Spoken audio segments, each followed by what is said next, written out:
السلام علیکم ورحمۃ اللہ وبرکاتہ۔ آج آپ سب سے ایک روایت شیئر کرنا چاہتا ہوں۔ اس روایت کی خوبصورتی یہ ہے کہ حضور صلی اللہ علیہ وآلہ وسلم نے ارشاد فرمایا ہے کہ یہ 3 چیزیں جو شخص اپنے اندر پیدا کر لے گا اس پر جہنم کی آگ حرام کر دی گئی ہے۔ اب ہم سب کو اس میں محنت کرنی چاہیے کہ وہ کیا 3 چیزیں ہیں جن کو اپنانے کی وجہ سے جہنم کی آگ حرام کر دی جاتی ہے۔ دیکھیں، ان 3 چیزوں کو بتانے سے قبل ایک بات میں آپ کو سمجھا دینا چاہتا ہوں کہ یہ 3 چیزیں ایمان لانے والوں کے لیے ہیں، کیونکہ یاد رکھو کہ الا الذین آمنوا، پہلے تو تم نے ایمان لانا ہے، اس کے بعد عامل الصالحات کرنے، نیک اعمال کرنے ہیں۔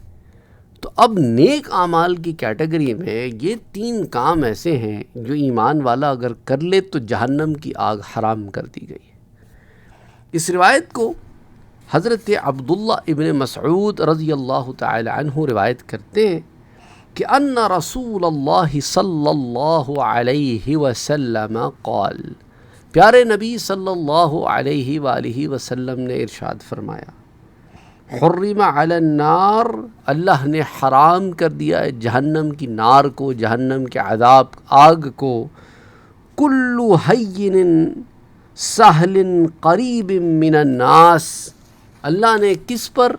بے شک وہ شخص آگ پر حرام کر دیا گیا ہے جو نرم بات کرنے والا ہو، جس کی گفتار میں، جس کی بات چیت میں نرمی ہو، سخت گو نہ ہو، سخت روش نہ اختیار کی رکھی ہو۔ آج کے زمانے میں اس کی بڑی ضرورت ہے، اسپیشلی وہ لوگ جو بڑے شہروں میں رہتے ہیں، ان میں قدرتی طور پر ایک سختی آ جاتی ہے، ان کے دلوں میں تنگی آ جاتی ہے، اور پھر وہ تنگی جب زبان سے ظاہر ہوتی ہے تو سخت ہوتی ہے۔ دیکھو، جو دل ہوتا ہے نا تمہارا، وہ زبان اس کو کہیں نہ کہیں نکال دیتی ہے۔ اگر دل میں حسد ہوگا، بغض ہوگی، جلن ہوگا، غصہ ہوگا، عناد ہوگا، رذائل اخلاق ایسے ہوں جو رذیلہ اخلاق ہوں، گندے غلیظ اخلاق ہوں، تو پھر وہ زبان میں نرمی نہیں رہتی۔ زبان کی نرمی چاہتے ہو تو اپنے باطن کو پاک کرو۔ یہ بڑی چھوٹی سی بات ہے کہ جو نرم خو ہو، یہ پہلی بات ہے، لیکن نرم خو ہونے کے لیے پہلے اندر کی گندگی کو صاف کرنا پڑے گا۔ اندر کی گندگی صاف کرو گے، فلش کرو گے اس کو، تو باہر پھر صاف پانی آئے گا۔ اندر ہم نے گند بھرا کر کے رکھا ہے اور پھر نفاق کے پردے اوڑھ رکھے ہیں، لیکن کب تک نفاق کے پردے اوڑھے رکھو گے؟ کہیں نہ کہیں تو نکلے گی نا یہ زبان سے۔ تو اس لیے کہا کہ نرم خو ہو، مزاج میں نرمی ہو۔ آپسی معاملات ہیں نا، مسلمانوں کے آپسی معاملات ہیں، بھائی چارگی کے معاملات ہیں، چوری چکاری والے معاملات نہ ہوں، اس کے دھوکہ دہی والے معاملات نہ ہوں۔ پھر فرمایا کہ خوش اخلاق ہو، خوش اخلاق ہو۔ خوش اخلاق کا مطلب یہ نہیں ہوتا کہ لڑکا ہے تو بس لڑکیوں سے فری ہو رہا ہے، لڑکی ہے تو لڑکوں سے فری ہو رہی ہے۔ اور اچھا، ایسے لڑکوں کو نہ پکڑو اور پوچھو تو کہتے ہیں جی اللہ اور اس کے رسول نے کہا ہے نا خوش اخلاقی سے۔ خوش اخلاقی اور فلرٹ بازی میں فرق ہے۔ فلرٹنگ نہ کرو یار، سمجھ آئی بات آپ کو؟ یہ جو نین مٹکے اور عشق مشق کی باتیں، اور پھر اس کو تم دین کو استعمال کرتے ہو اپنے نفس کی ہوس پوری کرنے کے لیے، یہ تو بڑی غلط بات ہے، گناہ کا کام ہے۔ تو دین کھلواڑ نہیں ہے کہ تم اس کو اپنی نفس پرستی کے لیے استعمال کرو، اور پھر پکڑے جاؤ تو دین کو کہو کہ دین میں یہ بات ہے اور دین میں وہ بات ہے۔ نہیں، دین تمہیں کبھی گناہ کی طرف ترغیب نہیں دیتا۔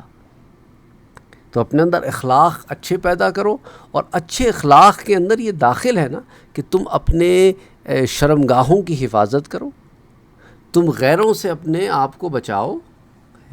وہی بات ہے کہ میں نے کہا اپنی ایک ویڈیو میں پچھلے دنوں کہ میری تو، میں کوئی جوان آدمی تو ہوں نہیں، لیکن اگر کسی کو مجھے دیکھ کر کوئی تاثر پیدا ہوتا ہے اس کے دل و دماغ میں، تو اسے چاہیے کہ میری ویڈیوز دیکھنا چھوڑ دے۔ سمجھ آئی بات آپ کو؟ میں تو دین کی بات کر رہا ہوں، اور میرا ایسا کوئی مقصد بھی نہیں ہے، لیکن اگر کسی کو دیکھ کر یہ تاثر پیدا ہوتا ہے تو چھوڑ دیں۔ میں اپوزٹ جینڈر کی بات کر رہا ہوں۔ کسی کو اگر کسی کی آواز سن کے اس کی آواز سے ایک دلی لگاؤ یوں پیدا ہو جائے اور وہ غیر محرم کی آواز ہو، تو بہتر ہے کہ پھر اس سے کنارہ کشی اختیار کر لی جائے، کہ ایسا نہ ہو نا کہ انسان کسی وبال میں پھنس جائے۔ ایک بہن نے کہا کہ آپ ویڈیوز کیوں بناتے ہیں، آپ ہم کسی گناہ میں مبتلا نہ ہو جائیں۔ میں نے کہا اگر آپ نے بات سننی ہے اور چاہتے ہیں تو اگر کوئی ایسی ویڈیو جس میں میری ویڈیو ہو تو آپ پلے بٹن دبا کے پھر فون الٹ کے رکھ دیں۔ اگر آپ کو ایسا لگتا ہے کہ نہیں فتنے میں مبتلا ہونے کا چانس ہے تو ویڈیو نہ دیکھیں، صرف آڈیو والی ویڈیو دیکھ لیا کریں۔ تو یہ ہے کہ لوگ احتیاط کرتے ہیں، تو میں ان سے کہتا ہوں اگر آپ واقعتاً بہت احتیاط کرنے والے ہیں تو پھر دین کا علم دینے والے تو بہت سارے لوگ ہیں نا۔ ہم تو طالب علم ہیں، ایک طالب علمانہ ہماری کوشش ہے، روش ہے، اپنے آپ کو جہنم کی آگ سے بچانے کی کوشش کرو۔ اگر یہ سمجھتے ہو کہ میری وجہ سے کسی ایسی اس میں مبتلا ہو جاؤ گے تو بچو۔ اسی طرح کسی اور کو اگر آپ دیکھتے ہو، ہمارے ہاں کیا ہوتا ہے، کچھ بھائی ہیں وہ خواتین کی نعتیں سن رہے ہوتے ہیں، ان کو دیکھ رہے ہوتے ہیں، ویڈیو والی نعتیں۔ کیا مرد نعت خوان نہیں رہے دنیا میں جب آپ نے خواتین کو نعتیں سننی ہیں اور خواتین کی نعتیں آپ نے ویڈیو پہ دیکھتے ہوئے سننی ہے؟ تو پلیز ہمیں خود خیال کیا کرو یار، اپنے نفس کو اپنے ہاتھوں سے برباد نہ کرو۔ تو خوش اخلاقی میں بہت ساری شے داخل ہے۔ یاد ہے ہم نے پچھلے دنوں کیا پڑھا تھا، اپنے بیوی بچوں کے ساتھ معاملات کیسے ہیں، تمہارے اپنے بیوی بچوں کے ساتھ معاملات کیسے ہیں؟ حضور نے کیا فرمایا کہ تم میں سے بہترین اور کامل مومن کون سا ہے؟ اس میں اخلاق بھی ہیں اور اہل و عیال کے ساتھ معاملات کی درستگی بھی ہے، احسن طریقے سے، اچھے طریقے سے۔ تو خوش اخلاقی یہ نہیں ہے کہ تم اگر دکان پہ دھندے پہ بیٹھے ہو، بزنس میں بیٹھے ہو تو بڑا پروفیشنل تمہارا ایٹیٹیوڈ ہے اور تم بڑے خوش اخلاقی سے سب سے ملتے ہو، اور جو تمہارے اپنے ہیں ان سے بالکل تو تڑاق اور ایسا معاملہ ہے۔ تو کسی نے ایک سوال بھیجا کہ اچھا اگر ہم کسی کو سبق سکھانے کے لیے عمر میں بڑا ہو اور ہم اسے 4 باتیں سنا دیں اور تاکہ اس کا دماغ ٹھکانے آ جائے، تو یہ دماغ ٹھکانے آ جائے اور ہم اس کو 4 باتیں سنا کے اس کو ٹھیک کر دیں، یہ طریقہ کار کیا قرآن نے تمہیں سکھایا یا حدیث میں آیا ہے؟ قرآن حدیث میں تو ایسا کوئی بات نہیں ہے۔ قرآن حدیث میں تو اچھے طریقے سے دیکھو نا، ابراہیم علیہ السلام کا جو معاملہ ہم نے دیکھا، ان کے والد یا ان کے چاچا، اختلافی مسئلہ ہے نا، لیکن جو بھی معاملہ تھا، جب انہوں نے انہیں دین کی دعوت دی، حق کی دعوت دی، سچائی کی طرف بلایا، حق کی طرف بلایا، اور وہ شرک کر رہے تھے، گناہ سب سے بڑا گناہ عظیم کر رہے تھے، لیکن ابراہیم علیہ السلام نے تحمل کا دامن نہیں چھوڑا۔ تو غصے سے، ڈانٹ ڈپٹ سے بات سمجھ میں نہیں آتی، ڈر جاتا ہے انسان ضرور۔ اگر کسی کے دل میں اتارنی ہے بات تو احسن طریقے سے، اچھے اخلاق سے معاملے ہوں گے۔ اچھا کچھ لوگ ہوتے بدخلق ہیں، آپ ان کے ساتھ کتنی اچھائی کرو وہ آگے پلٹ کی برائی کرتے ہیں۔ اب اس میں 2 طریقہ کار ہے، یا تو آپ اپنے آپ کو ڈسٹنس کر لیں، لیکن ایسا نہیں کہ قطع تعلقی کر لو اگر وہ آپ کے رشتے ہیں۔ دوسرا یہ ہے کہ آپ اپنا ورقہ صاف رکھو، وہ اگر خود گناہ کماتا ہے تو پھر قیامت کے دن خود بھگتے گا۔ تیسری بات حضور نے کیا فرمائی، اور نیک مجالس میں لوگوں کے قریب ہے، یعنی اپنی صحبتوں میں، اپنی سنگتوں میں نیک لوگوں کے ساتھ اٹھتا بیٹھتا ہے، نیکی اختیار کرتا ہے، نیکی کو پسند کرتا ہے، نیکی بانٹتا ہے، نیک لوگوں کی صحبت میں بیٹھتا ہے، اپنی صحبت سے دوسروں کو مستفید کرتا ہے، اس سے فائدہ اٹھاتے ہیں دوسرے لوگ، اس کی نیکی سے، اس کی صحبت سے، اس کی باتوں سے، اس کی سنگت سے، اس کے علم سے۔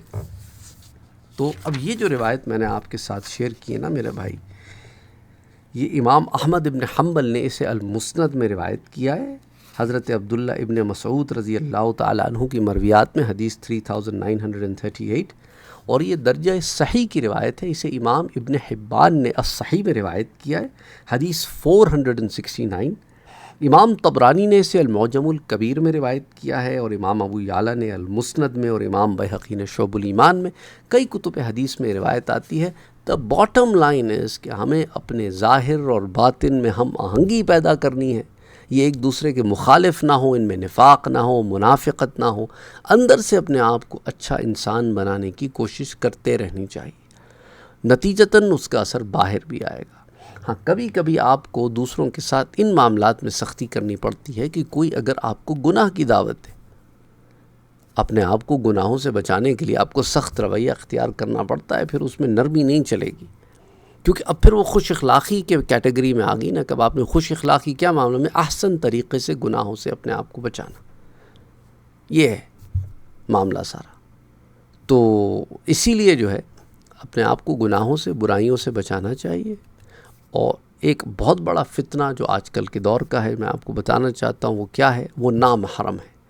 نامحرم سے غیر ضروری گفت و شنید، غیر ضروری بات. اچھا غیر ضروری کو بھی ہمارے ہاں لوگ نفس پرستی میں اپنے مطلب سے ڈیفائن کر لیتے ہیں.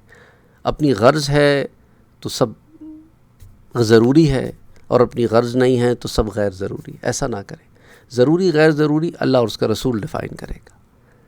اور یہ بھی نہ کریں کہ چلو ہمارے ہاں یہ بھی ہے نا کہ چلو اس سے کوئی بات کرنے کے بہانہ ڈھونڈتے ہیں. کوئی بات نہ بات ہو، کچھ ایسی کوئی بات کر دو کہ پھر آگے بات نکل آئے. ایسے بھی نہ کریں. تو اس بچیں ان چیزوں سے، اپنے آپ کو بچائیں. اللہ سبحانہ و تعالی سب کو ہدایت دے، گناہوں سے برائیوں سے بچائے. آمین. اللہم صلی علی محمد وعلی آل محمد.